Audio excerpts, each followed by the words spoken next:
បាទសួស្តីអ្នកទាំងអស់គ្នាបាទថ្ងៃនេះខ្ញុំមក review តិចបាទហើយ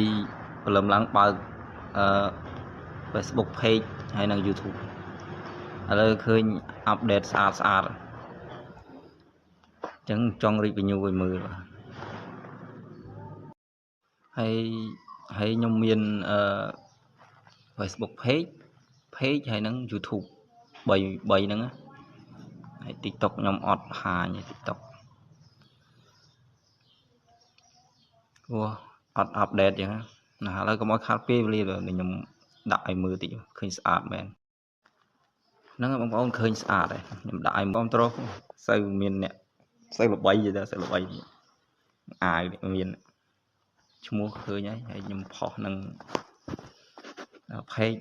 ហើយនឹង Facebook page ហើយនឹង YouTube ហ្នឹងជួយគ្រប់គ្រងផងបាទ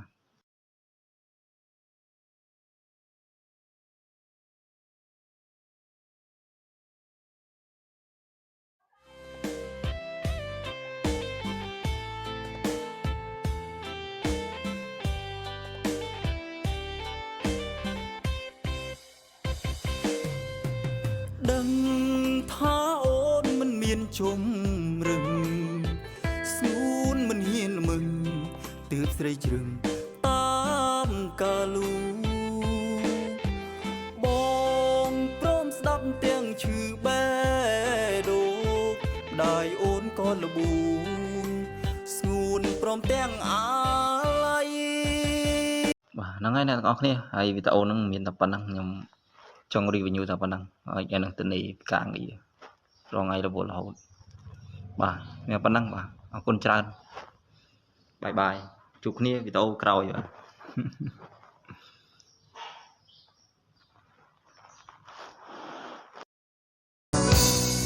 ប្រាក់ខែ100